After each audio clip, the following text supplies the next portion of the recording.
dejémonos cuestionar, por más que creamos que ya tenemos todo claro. Esto implica que volvamos a reevaluar, a discutir, a escuchar otros puntos de vista por más altisonantes que nos parezcan y tratar de encontrarles un sentido para, finalmente reafirmarnos en lo que veníamos pensando o darle una oportunidad al cambio al que estamos siendo invitados.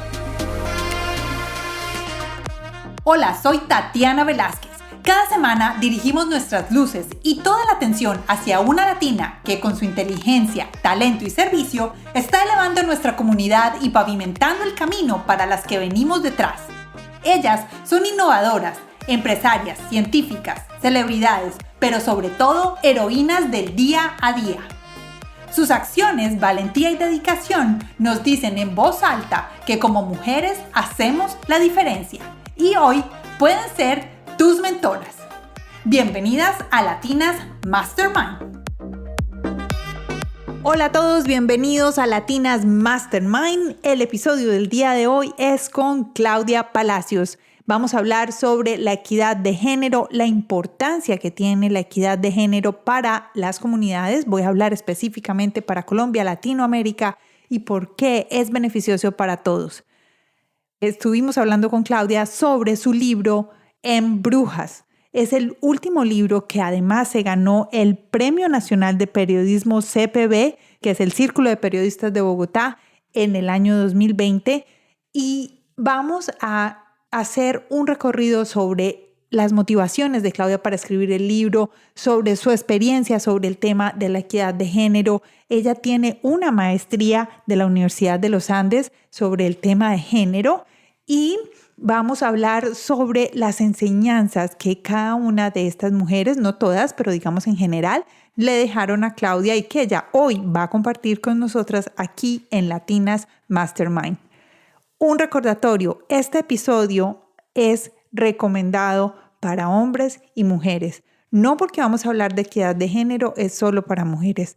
Es bien interesante que ustedes inviten y que compartan este episodio con los hombres de su vida. Y sin más preámbulos, los dejo con Claudia Palacios. Claudia, bienvenida a Latinas Mastermind.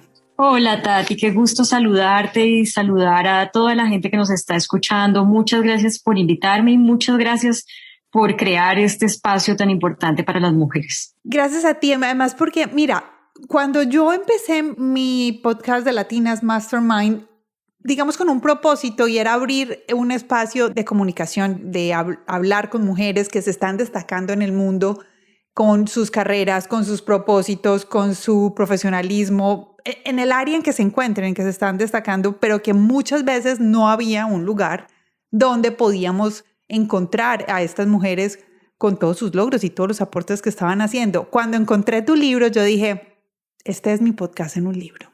Me encantó. Yo dije al principio que quería preguntarte, ¿cuál es tu segundo apellido? Giraldo. Giraldo. Claudia Palacios Giraldo. Claudia Isabel Palacios Giraldo, para ser más exactos. Claudia Isabel Palacios Giraldo. Bueno, y ustedes se van a preguntar, ¿pero por qué Tatiana preguntándole 2 veces el apellido a Claudia Palacios? Si todo el mundo sabe quién es ella, los colombianos sabemos quién es ella.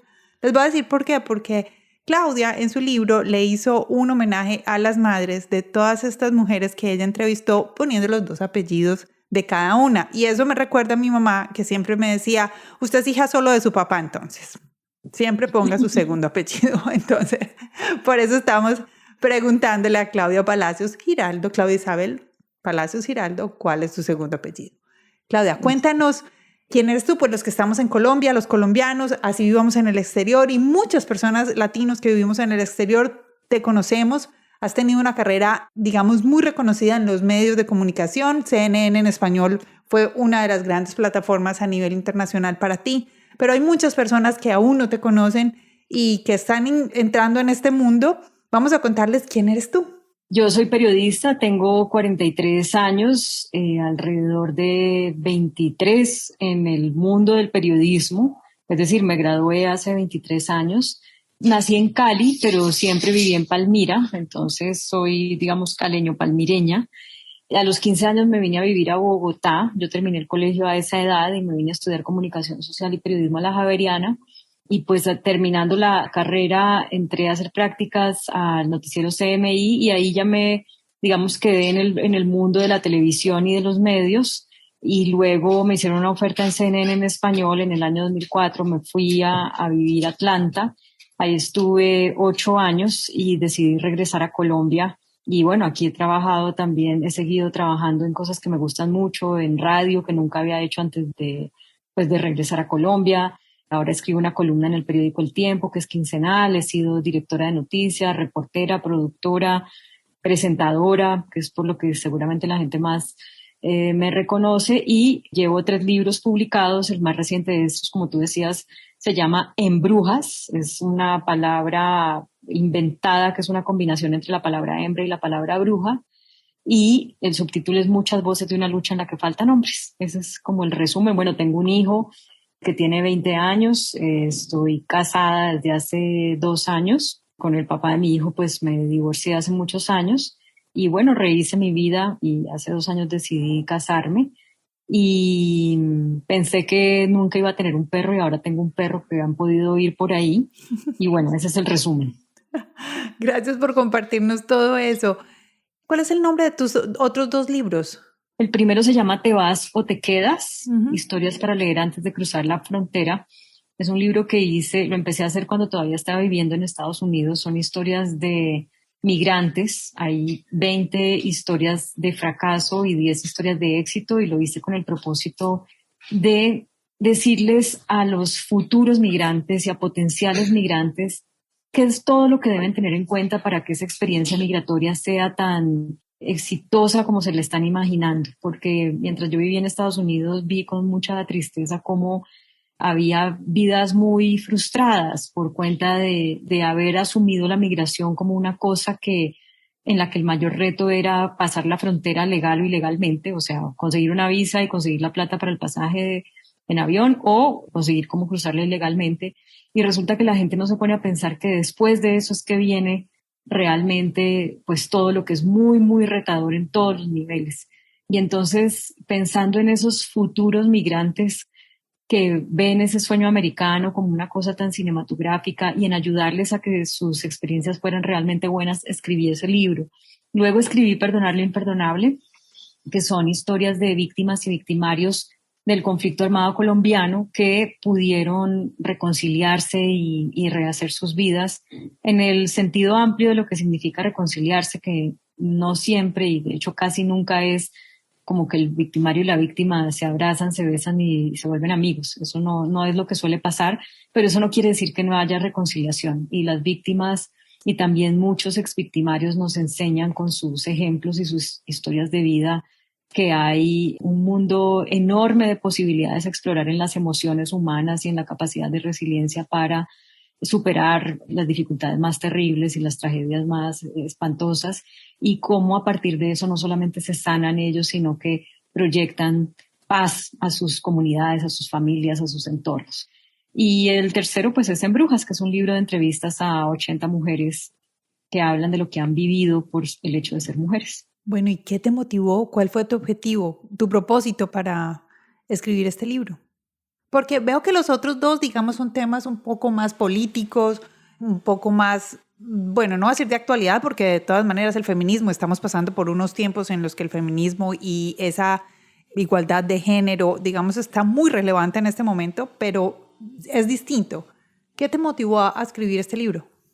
Yo siempre quise escribir. Yo estudié comunicación social y periodismo porque yo quería escribir, pero el hecho de haber hecho mi práctica profesional en el noticiero CMI, digamos, encarriló mi carrera por el mundo de la televisión. Pero yo siempre tenía presente que yo quería escribir libros, que, en fin.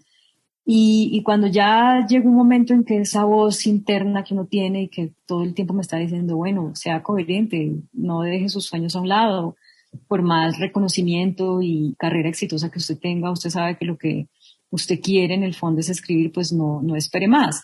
Entonces, por eso decidí empezar a escribir.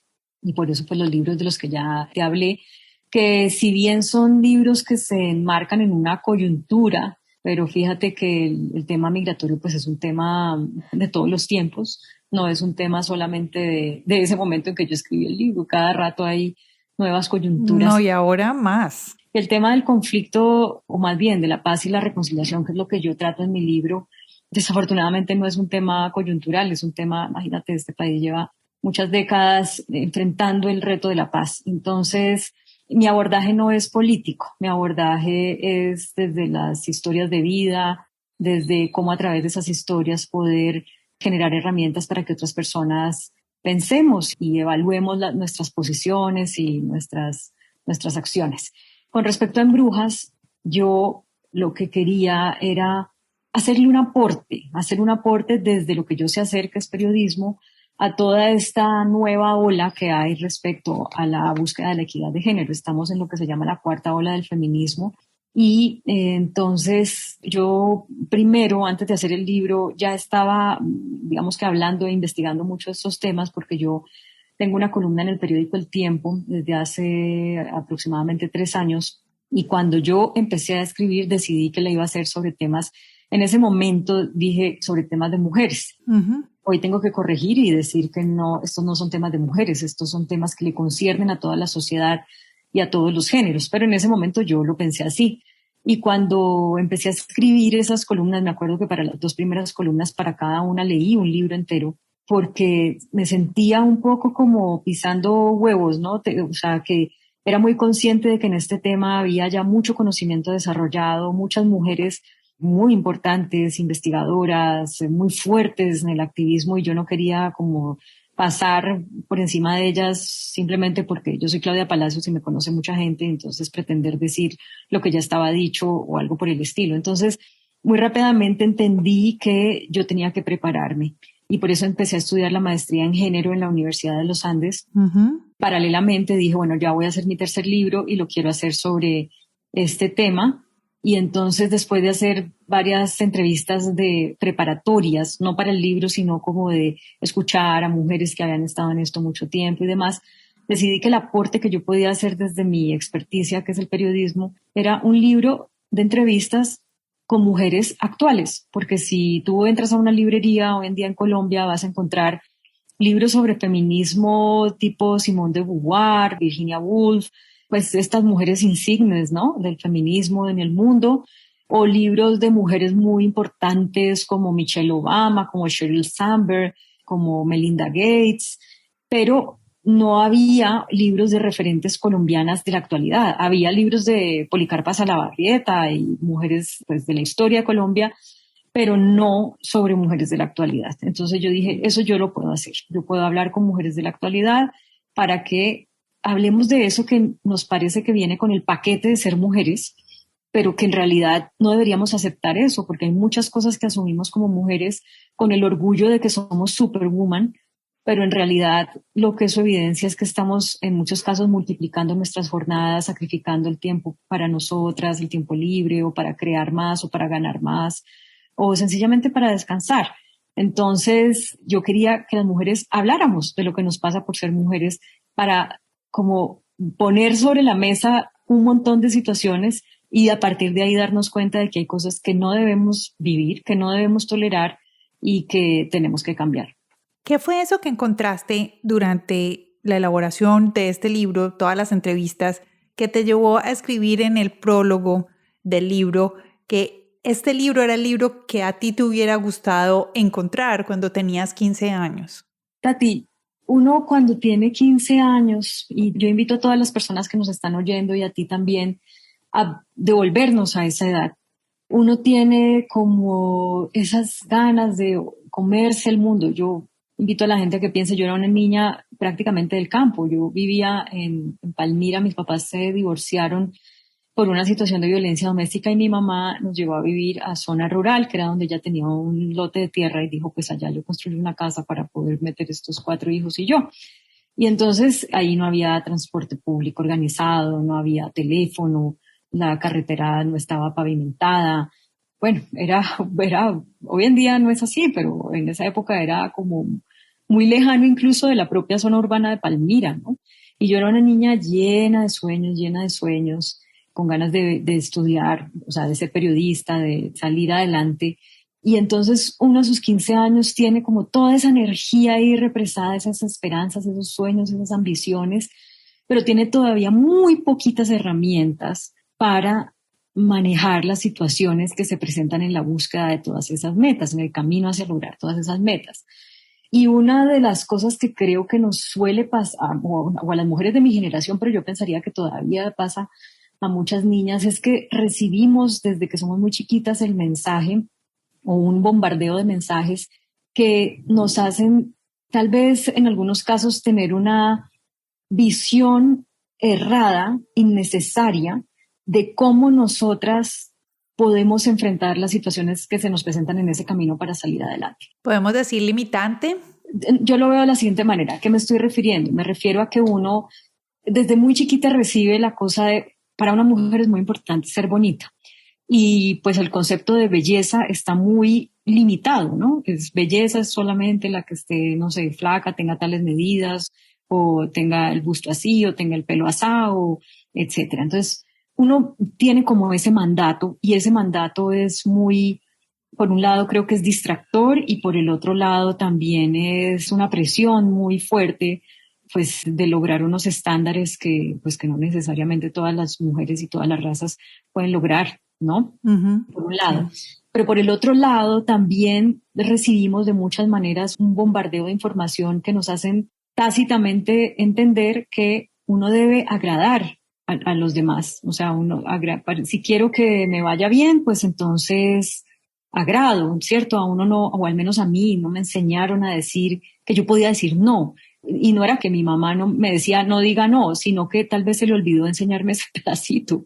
Me enseñó muchas otras cosas muy importantes para la vida, pero quiero decir, parte del ser buena niña, de ser una niña educada, formada en un colegio de monjas, entonces, pues sí, una niña como decente y demás, es como que uno trata de ser complaciente, de tener a todo el mundo a gusto, en fin. Y yo creo que eso lo mete a uno en muchísimos problemas, no saber decir no con contundencia y sin miedo al rechazo.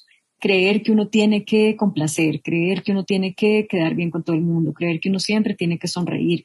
No está bien que uno demuestre su disgusto.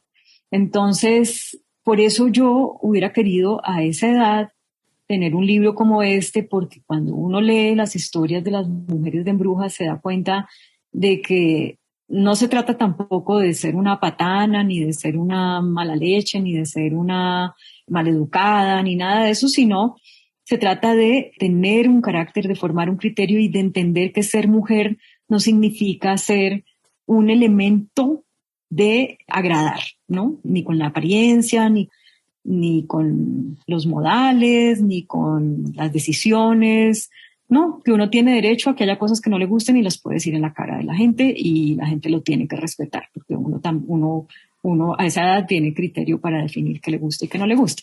Entonces, me refiero a cosas como esas, pero pues para no alargarme dejo ahí porque también podría mencionar otros ejemplos. Bueno, el libro, para las personas que nos están escuchando y pues no solo han leído, el libro se basa son 7 preguntas, Claudia. ¿Cuántas preguntas son? No las conté. Cada entrevista es un montón de preguntas, o sea, cada entrevista duraba 2, 3, 4 horas que fueron transcritas y luego fueron editadas y están impresas en el libro como están editadas, pero al final de cada una de esas entrevistas la gente encuentra un código QR y al escanear ese código QR encuentra otro contenido adicional que es la parte audiovisual del libro, porque yo con Embrujas, yo no quise esperar a que el libro estuviera publicado para que la gente supiera y empezar a conversar sobre ese tema que yo estaba trabajando, sino que yo al terminar de hacer las entrevistas para el libro, hacía un Facebook Live con todas esas mujeres. En ese Facebook Live era que yo a todas les hacía las mismas 7 preguntas. Y luego cogí esas respuestas, pues esa parte audiovisual, la edité, la puse en mi canal de YouTube y la imprimí en el libro para que cada persona al terminar de leer cada una de las entrevistas, si escanea el código QR, conoce a la mujer de la que acaba de leer su historia, pero además la ve respondiendo otras 6 preguntas adicionales que son las mismas que todas responden en esa parte audiovisual. Ahí fue donde yo me quedé, porque te digo que me salté las entrevistas para irlas a ver a todas en YouTube. Me parecieron súper interesantes. Además, cómo cada una dentro de su desempeño de vida, en lo que viven, en todas las cosas, cada una de las respuestas te brinda un contenido, una descripción de lo que ellas son. Y ahí fue donde yo dije, bueno, ahí me quedé, ahí fue donde me fui, me entretuve y estuve viendo todas las entrevistas. Pero me di cuenta que dentro de tu libro dividiste las mujeres por grupos, voy a decir así, las entrevistas, no las mujeres, perdón, las entrevistas. Entonces hablaste de las activistas, de las que son, digamos, que rompen esquemas, hablaste de otras, de la belleza.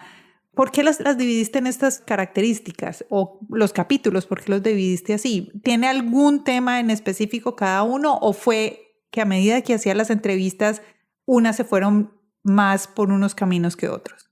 No, yo desde el principio de la idea de hacer el trabajo periodístico tenía unos temas en mente que me parecía que eran, pues, no solamente desde mi experiencia personal, sino desde las historias que conozco de otras mujeres y desde lo que había estudiado a nivel académico en la maestría, que creo que son temas transversales que impactan mucho la vida de las mujeres. Y desde el principio dije, yo quiero tener mujeres con las cuales hablar de estos temas. Entonces, yo, por ejemplo, dije, un tema tiene que ser la belleza, el cuerpo, la relación de la mujer con su cuerpo. Y en ese sentido, pues empecé a buscar mujeres íconos de belleza. En ese momento era Margarita Rosa Francisco, pero también, por ejemplo, busqué mujeres que estén trabajando en los temas de la maternidad, porque también mucho de lo que tiene que ver con el cuerpo, pues obviamente tiene que ver con la posibilidad de que somos cuerpos que albergan vida y damos a luz. Uh-huh. Entonces, por eso hay una ginecóloga, por eso hay una dula, por eso hay unas mujeres que tienen un emprendimiento que se llama Crianza Consciente. También dentro de ese libro, pues hay mujeres que hablan del parto en casa, una mujer trans, con todo lo que esto significa sobre la estética de los cuerpos femeninos. En fin, entonces un capítulo para mí era muy claro que tenía que haber, era un capítulo sobre el cuerpo, la belleza y, digamos, y escudriñando en los temas del cuerpo, pues obviamente había que llegar al tema de la sexualidad. Entonces, por eso hay una sexóloga, por eso hay una terapista sexual, por eso también hay una especialista en temas ella incluso lidera aquí una organización sobre la menstruación. Uh-huh. Entonces, por eso también encuentras a mujeres en ese capítulo de este estilo de las que acabo de nombrar. Desde el principio también tenía claro que debía haber mujeres que hablaran de la religión, de cómo la manera como nos enseñan a vivir nuestra fe impacta en lo que entendemos que significa ser mujer y cómo en algunas ocasiones o en ciertos momentos eso nos pone en desventaja y nos pone en riesgo y nos limita. Entonces, por eso ahí encuentras la directora de una organización que se llama Católicas por el Derecho a Decidir. También encuentras a una mujer que es obispa católica, que por supuesto mucha gente dice del Papa para abajo que eso no se puede, pero pues yo les invito a leer la entrevista para que se hagan su propia opinión y miren cuáles son los argumentos y la historia de ella. Y también hay una mujer monja, ¿no? Y también tenía muy claro que quería tener a las activistas emblemáticas, o sea, las mujeres que lucharon por el sufragio femenino. Entonces, por ejemplo, la primera entrevista es con María Teresa Arizabaleta, que es una de las mujeres pues, que todavía vive de aquellas que lucharon por el voto. Pero también hay mujeres emblemáticas, digamos, que estuvieron en esa segunda y tercera ola del feminismo en Colombia, como Claudia Mejía, como Florence Thomas, María Cristina Suaza, Olga Amparo Sánchez, que han estado desde las organizaciones no gubernamentales transversalmente haciendo muchísimo, incidiendo para transformar las políticas públicas y a esas mujeres les debemos mucho, mucho, mucho. Entonces también quería un capítulo sobre ellas, incluía ahí a Mónica Roa, que pues fue la que lideró la despenalización del aborto en 3 causas hace alrededor de 15 años. Entonces esa era otra cosa que yo tenía muy clara que quería incluir. Y también quería incluir mujeres que fueron pioneras en sus campos, porque se terminaron metiendo en mundos muy masculinos. Entonces, por eso ahí encuentras mujeres como la primera general de la policía, la general Luz Marina Bustos, encuentras una mujer piloto, encuentran mujeres que llegaron a ser CEOs, como una en una compañía petrolera, mujeres en el mundo financiero, en el Banco de la República, mujeres humoristas, mujeres artistas, mujeres futbolistas, que rompieron esquemas y se metieron en mundos que eran muy masculinos y lograron crear un espacio para ellas y también para otras congéneres. Entonces, esos eran como los temas principales que yo tenía. Además, también quería tener mujeres que hubieran sido vulneradas o que fueran vulnerables por sus condiciones, mujeres abusadas sexualmente o mujeres, por ejemplo, negras o de comunidades indígenas o campesinas. Entonces ya cuando hago las entrevistas con todas ellas, cuando hacía las entrevistas no pensaba en esta va para tal capítulo y esta va para tal capítulo, sino que hablaba con ellas todo el tiempo que ellas me brindaran, por supuesto, pero también todo el tiempo que yo considerara que era necesario para preguntarles todo lo que quería. Y ya al ver la entrevista decía, bueno, esta me queda bien acá, esta me queda bien allá, y ahí un poco reafirmé esas temáticas que había imaginado al comienzo. Pero salió otro, como por ejemplo el de las emprendedoras. Entonces, bueno, sí, más o menos así fue que se formó. O sea, hay de todo, en todas partes. Ahorita que estabas hablando de las pioneras, recordé algo que dijo Noemi Sanín en el video de YouTube, que me llamó mucho la atención, incluso lo escribí, porque decía, algunas veces no es que no haya espacio para las mujeres, es que no nos atrevemos a entrar a esos espacios. Ella estaba hablando específicamente del Congreso de la República. Me llamó mucho la atención. Yo dije, sí, tiene la razón. Muchas veces no es que nos vaya mal o muchas veces es que no podemos, pero muchas veces es que ni siquiera lo intentamos y que no hay, o sea, que no hay mujeres. Entonces, como un llamado a que intentemos cosas nuevas en lugares donde no hay tantas mujeres. También es válido hacerlo.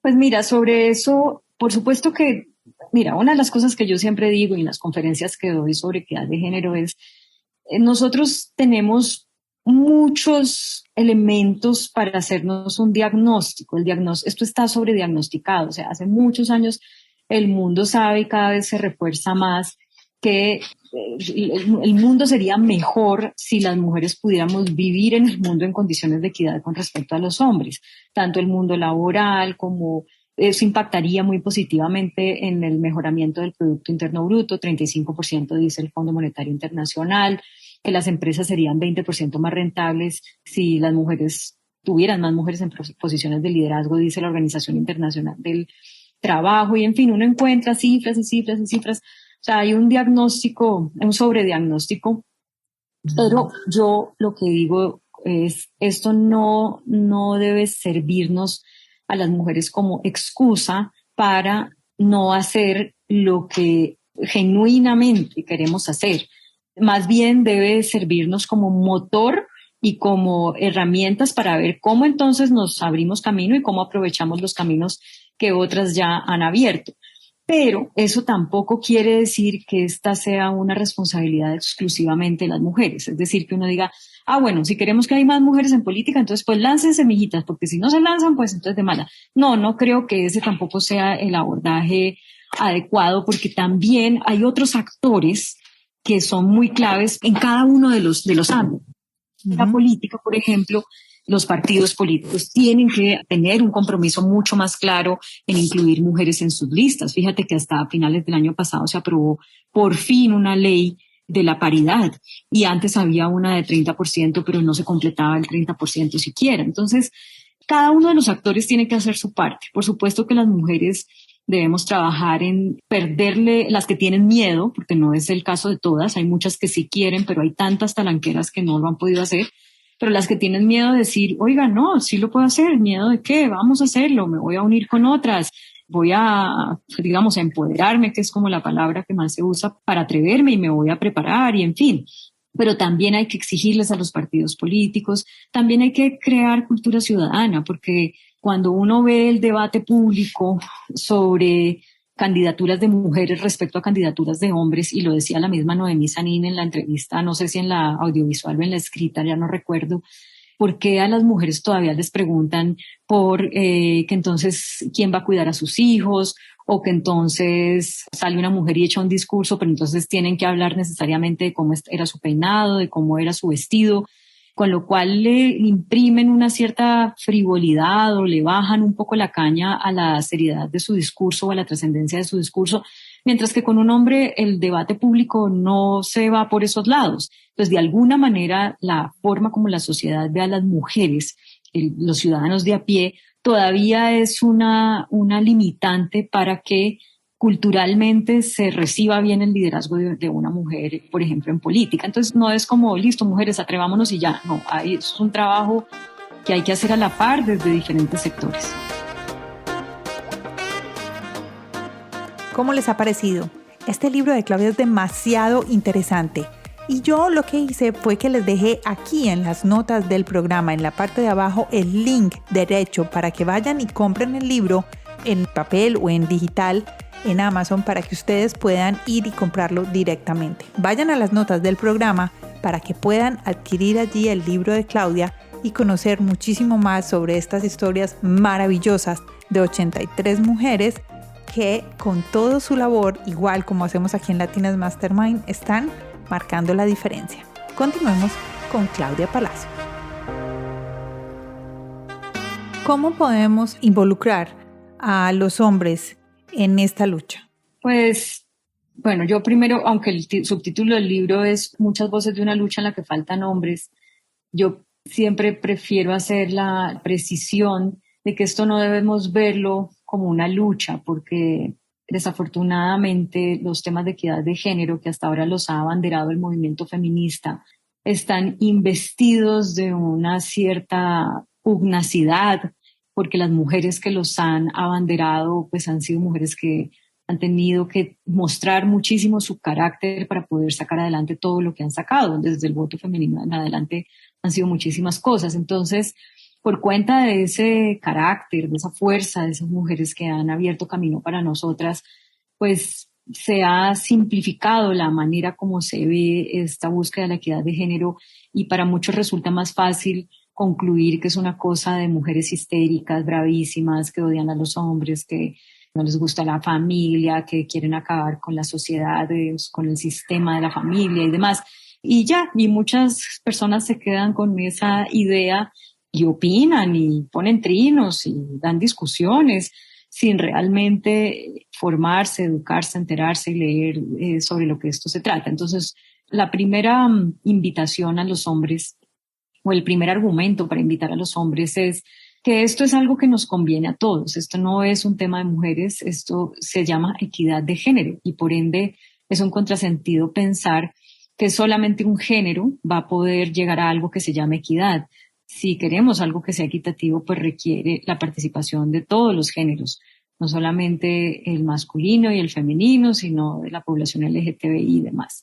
Entonces, ese es el punto 1. Si queremos equidad, tenemos que participar todos. El punto 2 es, esto es algo que nos beneficia a todos. Esto no es por hacernos un favor a las mujeres. Mucha gente puede pensar que, ay, sí, pobrecitas, entonces aplaudámoslas, es que han sufrido mucho, es que son muy berracas y no sé qué. Pero, entonces ahorita que a los hombres nos va a tocar más duro, porque entonces ya no vamos a tener por derecho propio ciertas posiciones, cargos, sino que va a ser más peleado. Sí, seguramente sí, y eso pues ya está pasando, muy lentamente, pero ya está pasando. Pero el punto no creo que deba ser ese, la discusión no creo que deba ser ese, sino cómo una sociedad en general y todos sus miembros, hombres y mujeres, se benefician de esa equidad. Como, por lo que decía ahorita, el Producto Interno Bruto puede ser más alto, las sociedades pueden ser más armónicas, la convivencia puede ser más agradable, podemos tener menos delitos vinculados con el machismo que van desde pues, el abuso intrafamiliar, violaciones sexuales, en algunos casos de corrupción también, o situaciones que no son delictivas, pero que son muy preocupantes, como el hecho de que por cada mujer que se suicida en el mundo se suicidan 5 hombres, que en el 80% de los siniestros viales en América Latina y el Caribe los protagonizan niños y jóvenes hombres y hombres mayores, y cómo entender que trabajar en equidad de género puede disminuir esas cifras y de esa manera entonces también puede beneficiar no solamente a la sociedad en general, sino a los hombres en particular, porque los hombres crecen también con unos mandatos de género definidos muy complejos, que tienen que ser los proveedores, que siempre tienen que ser los fuertes, que nunca se deben quejar. Entonces, ¿qué pasa con eso? Pues que los hombres terminan, digamos, mutilando una parte muy importante del ser humano, que es la emocionalidad, buscar ayuda, acudir al médico, cuidarse, cuidar a otros. Y eso tiene unas consecuencias que el día que alcancemos la equidad de género, pues los hombres se van a dar cuenta de que valió la pena y que pues esta es una invitación que deben aceptar porque también les conviene a ellos. Claudia, me puedo quedar aquí mucho rato hablando contigo sobre este tema. Es un tema que me apasiona y me acabas de decir que tienes una maestría en la Universidad de los Andes sobre género. Y bueno, no sabía. Creo que voy a terminar aquí, voy a ir a buscarla inmediatamente, me pareció buenísimo. Pero ya estamos terminando. Una de las cosas que me gustó de cómo tú involucras a todos a leer el libro, sobre todo a los hombres, es diciéndoles, lean el libro despacio, una entrevista a la vez, y piensen de cómo esta persona, o sea, a alguien que tú conoces le ha pasado algo similar o tiene una vida similar. ¿Cómo podemos involucrar? Porque estoy segura que muchos hombres van a decir, no, ese es un libro de mujeres. ¿Cómo hacemos para involucrarlos para que ellos puedan leer el libro, digamos, más abiertamente? Mira, yo ahorita durante marzo, todo el mes, hice lives por Instagram que están en mi IGTV, ahí en Instagram, Claudia Palacios Oficial, con hombres a los que un mes antes invité a leer mi libro y les mandé el libro. Y yo quería que hubiera también una diversidad de hombres porque mi propósito prácticamente principal es involucrar a los hombres en este tema, que sepan, como les dije hace un momento, cuáles son las razones por las que deben entrar, escuchar. Bienvenidas las críticas, bienvenidas todo tipo de opiniones, por supuesto, dentro del respeto, pero sí creo que deben hacer primero un ingreso a estos temas en actitud de escucha, porque también de alguna manera los hombres, o algunos, pues, porque en esto es muy complejo generalizar, llegan como con la supuesta solución, ¿no? O como con la última palabra, ya la tienen clara. Y entonces muchos llegan y dicen, no, esas feministas son unas feminazis, no, eso es una tontería, todas las mujeres, eso es una cuestión de personalidad, de carácter, Pero si sencillamente hacen silencio y escuchan y se tratan de poner en los zapatos de las mujeres, y yo no estoy hablando solamente de mujeres vulnerables, sino en general de todas las mujeres, porque ninguna de nosotras está blindada de ser discriminada, de ser acosada sexualmente, por más recursos económicos y educativos e intelectuales que tenga, todas hemos estado expuestas a eso. Entonces, si los hombres entran con actitud de escucha y tratando de entender realmente lo que es vivir en una sociedad que está bombardeando a las mujeres con esos mensajes de inequidad y también a los hombres, pues seguramente van a poder más rápidamente beneficiarse de la equidad de género, como yo decía hace algún momento. Pero lo que te decía es que, claro, muchos hombres dicen, no, pues este es un libro de entrevistas a mujeres, se lo voy a regalar a mi hija, a mi esposa, a mí me ha pasado. Ay, estoy comprando un libro para mi hermana. Entonces yo les digo, pues léalo usted también. El mejor regalo que puede darle es decirle, yo ya lo leí, ahora léalo usted mamá, o léalo usted esposa, o léalo usted hija. Y como que miran como, pero, o sea, ¿yo por qué tengo que leer esto? Entonces, por eso me inventé esos lives que te digo y les mandé el libro a hombres muy diferentes entre ellos. Bruce McMaster, el presidente de la Asociación Nacional de Industriales, estaba Oscar Córdoba, el ex arquero, Suso el Paspi, el humorista, bueno, muchísimos hombres. Y a mí me pareció muy interesante escuchar sus posiciones, qué cosas no entienden. Por ejemplo, uno de ellos me decía, es que a mí que me digan que yo no puedo decir piropos es como decirme que yo estoy coartando mi libertad, que yo tengo que coartar mi libertad de expresión y que yo no puedo ser tan hombre como a mí me gusta ser. Y entonces, eso es interesante oírlo porque ahí uno dice, bueno, así se están sintiendo, ¿no? Es bueno que uno también entienda cómo estar siendo recibido ese mensaje para tratar de encontrar cuáles son las líneas de conversación que pueden llevar a un entendimiento. Entonces, yo creo que tal vez les diría, si alguna mujer que está oyendo quiere adquirir el libro, pues léalo en pareja, dígale con su esposo, leamos todas las noches una historia y comentémosla con nuestros hijos el día siguiente, o vamos a ver uno de los videos y comentémoslo, uno por semana, no hay afán, digamos, y además se puede leer en desorden, pero sí creo que es bueno tratar de encontrar las maneras más creativas posibles para meter a los hombres en estas conversaciones. Y yo creo que como las historias del libro son cortas y los videos pues también son 5 minutos máximo, pues hay ahí unas herramientas para que más mujeres que ya estamos como muy sintonizadas con este tema, encontremos cuál es la mejor manera de hablarles sobre estos temas a los hombres que conocemos. Bueno, gracias por esos tips. Claudia, para cerrar, 3 cosas que tú creas que son una base para iniciar este tema de igualdad de género en nuestra comunidad en general, que digamos si está en las manos de nosotros como ciudadanos, que por dónde podemos empezar 3 cosas que tú creas que son indispensables. Pues yo no sé si 3, pero voy a decir una que me parece fundamental y es que para entender esto y para darle una oportunidad a esto hay que dejarse cuestionar y autocuestionarse, quitarse los guantes, dejar de pensar que tenemos ya la última palabra, que nuestra opinión es ya la válida, que lo que pensamos desde hace muchos años, eso ya es, digamos, está escrito en piedra, porque lo que es cierto es que esta nueva ola que hay del feminismo, pues nos empuja o nos invita, digamos, de una manera a veces muy, para algunas personas incluso puede ser como muy agresiva, nos invita a reevaluar todo, a reevaluar absolutamente todo y a llegar a conclusiones incluso de que cosas que hacemos por bien, ¿no? Realmente no tienen el efecto tan positivo que creemos. Uh-huh. Desde la forma como criamos a nuestras niñas como unas señoritas complacientes que no se pueden ensuciar, que no se pueden romper las medias, que no se puede subir al árbol, que no puede enojarse y zapatear. Desde eso que muchos padres y madres siguen, digamos, diciéndoles a las niñas, una niña no hace eso, una buena niña no es así, una señorita decente no se comporta de esa manera.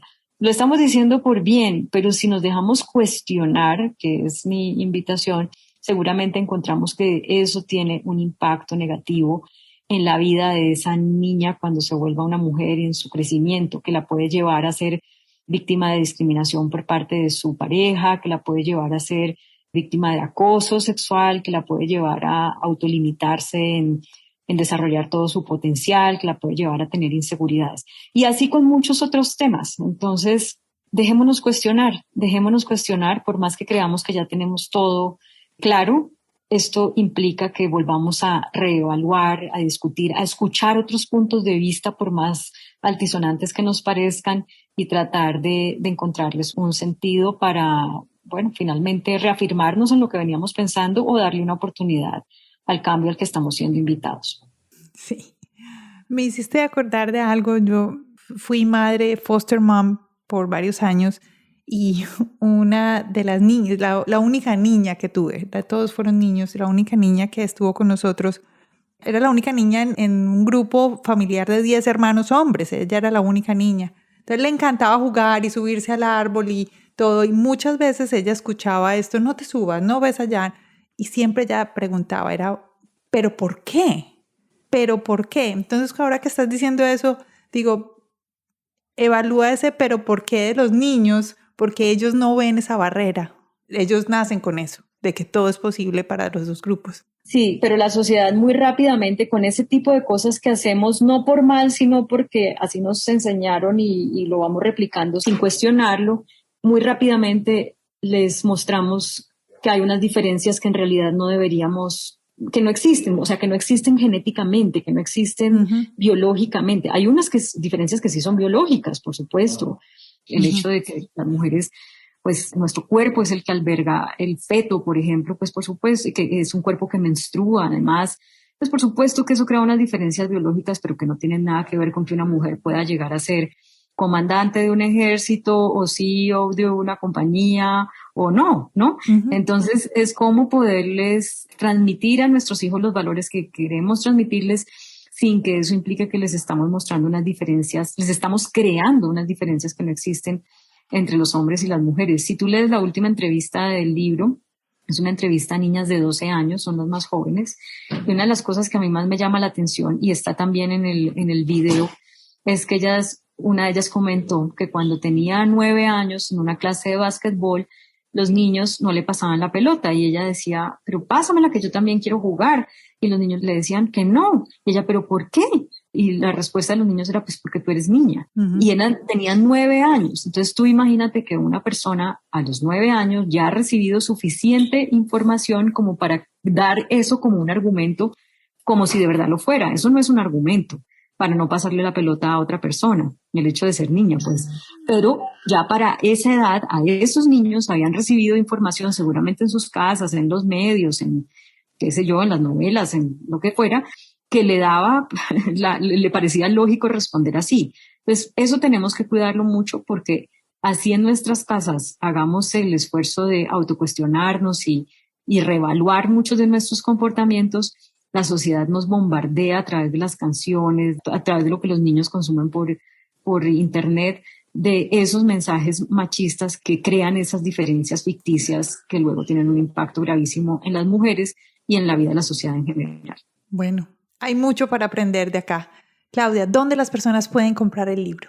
El libro, bueno, si están en Colombia, el libro está en las principales librerías, está en la Nacional, en la Panamericana, en la librería Lerner. Entiendo que en algunas de las tiendas Éxito se consiguen. Y bueno, también si entran a su librería favorita online, se los envían a la casa en físico, o si lo quieren autografiado, pueden entrar a la página web del libro, que se llama igual que el libro, embrujas.com. Recuerden que se embrujas con H, de hembra y bruja, embrujas.com. Y ahí yo recibo el pedido y se los autografío y se los mando a cualquier parte de Colombia. Si están fuera de Colombia o si lo quieren leer online, pues está en Amazon, está en Google Play, está en Apple Books. Y me han dicho personas, específicamente una persona en Chile, también me dijeron en Ecuador, también en Canadá y en Estados Unidos, que lo han comprado por Amazon en físico. Y no es tan elevado el precio, son $25 le costó, por ejemplo, a la persona que lo compró en Canadá. Entonces, bueno, ahí están las opciones. Yo invito a las personas que vayan a la página web porque además tienes una comedia que está dentro del website y que es como un paquete especial que tienes. Sí, bueno, es que yo también con la idea de hacer que este mensaje pudiera llegar a más gente y no solamente a las personas que les gusta leer o a las personas que tienen dinero y tiempo para leer, que desafortunadamente no tanta gente lo puede hacer, creé esta comedia. La comedia dura 1 hora, es una obra de teatro en la que yo entrego las conclusiones del libro de una manera amable, en buena onda, que es como yo creo que debemos abordar este tema de equidad de género. Y si entran a la página web y compran el libro y la comedia, pues la comedia tiene el 50% de descuento, se ve online y además es interactiva. A partir del minuto 30 en adelante, se desarrolla un concurso como una especie de quién quiere ser millonario y cada una de las personas que esté viendo en su computador la comedia debe contestar las preguntas de ese concurso para que el video pueda seguir corriendo. Entonces eso es muy interesante porque así cada quien también se va evaluando, pero de una manera de verdad divertida, no es como para decirle a la gente, usted es lo peor del mundo si se rajó en todas las preguntas, pues usted es el culpable de todo, sino que es una invitación a eso, a darnos cuenta de cosas que podemos mejorar, pero de una manera que nos abraza, que nos invita, que nos encarreta, que nos hace reír en medio del desafío que esto implica. Está buenísimo, buenísimo. Aquí a todos les voy a dejar en las notas del podcast, voy a poner la página web para que tengan el link directo hacia la página de Embrujas. ¿Y tus redes sociales si las personas te quieren seguir? Ay, muchísimas gracias. Estoy en Instagram, Claudia Palacios Oficial es la cuenta en Instagram, y en Twitter, que soy solamente Claudia Palacios en Twitter y Claudia Palacios Oficial en Instagram. Por Facebook, aunque también estoy, ahí solamente, digamos, se replica lo que publico en Instagram, pero por Facebook no interactúo, solamente es por Instagram y por Twitter. Por Twitter, sí. Y la gente que quiera visitar el canal de YouTube, que también se llama Claudia Palacios Oficial, puede encontrar ahí las entrevistas que hemos mencionado en Brujas, las de la parte audiovisual, pero también puede encontrar la primera parte del siguiente trabajo que va a salir a finales de este año, si Dios quiere, que también es de equidad de género, que se llama Muy Machito, caja de herramientas para hombres que quieran entender, promover y disfrutar la equidad de género. Ahí ya hay alrededor de unas 20 entrevistas con hombres que están trabajando en asuntos de masculinidades en diferentes países de América Latina. Buenísimo. ¿Eso es lo que estamos ahora escuchando de las nuevas masculinidades? Sí. Ok, Sí. perfecto. Hay gente que le llama nuevas masculinidades, hay otros que le llaman masculinidades emergentes. Bueno, eso, ahí empieza un poco Ahí empezamos una ola nueva. Sí, exacto. Bueno, perfecto. Claudia, muchas gracias. Muchas gracias por estar aquí con nosotros en Latinas Mastermind. Gracias por haber hecho este libro de una manera tan amena, con tantos recursos, que no es solo un libro, sino es un montonón, es un multimedia, todo dedicado a que podamos acceder a la información y para que podamos identificarnos no solo con lo que nosotros mismas nos pasó, sino con lo que seguramente muchas personas pueden estar viviendo y ponernos en los zapatos de otros. Claudia, ¿qué se nos queda? No, bueno, mira, en estos temas en los que yo no solamente soy muy apasionada, comprometida, sino estudiosa, podríamos hablar mucho tiempo. Pero lo que quiero es darte las gracias a ti, Tati, de verdad, por este espacio tan chévere y felicitarte por crear, como te decía al principio, un espacio que creo que es muy necesario. O sea, hay muchos espacios, para fortuna de las mujeres, donde podemos encontrar herramientas de empoderamiento, de inspiración, y herramientas prácticas también para sacar adelante un negocio, por ejemplo, en fin, para formarnos en determinadas disciplinas. Y yo creo que eso es muy importante aprovecharlo, porque nunca como ahora ha habido tantas herramientas disponibles para que uno pueda solucionar o sobrepasar situaciones complejas en las que está viviendo. Entonces yo invito a todas las mujeres y a los hombres también, por supuesto, a que aprovechen esto, lo que les haya quedado de esta conversación, y que a partir de ahí tomen las decisiones y den los pasos en sus vidas que les permitan salir de situaciones en las que no se sienten cómodas o cómodos y sacar adelante lo que sienten que las va a hacer felices. Así va a ser. Claudia Palacios Giraldo, Claudia Isabel Palacios Giraldo, muchas gracias por haber estado hoy con nosotros aquí en Latinas Mastermind. A todos ustedes, muchas gracias por habernos acompañado en este episodio lleno de información. Recuerden, aquí en las notas del podcast van a estar todos los links para que puedan ir o a comprar el libro o a ver el video, a ver la comedia, bueno, para que ustedes vayan y exploren todas las cosas. Y los invito a que nos escuchemos el próximo lunes aquí en Latinas Mastermind. Claudia, muchísimas gracias. A ti, chao y un abrazo a todos. Lo mismo para todos, hasta luego.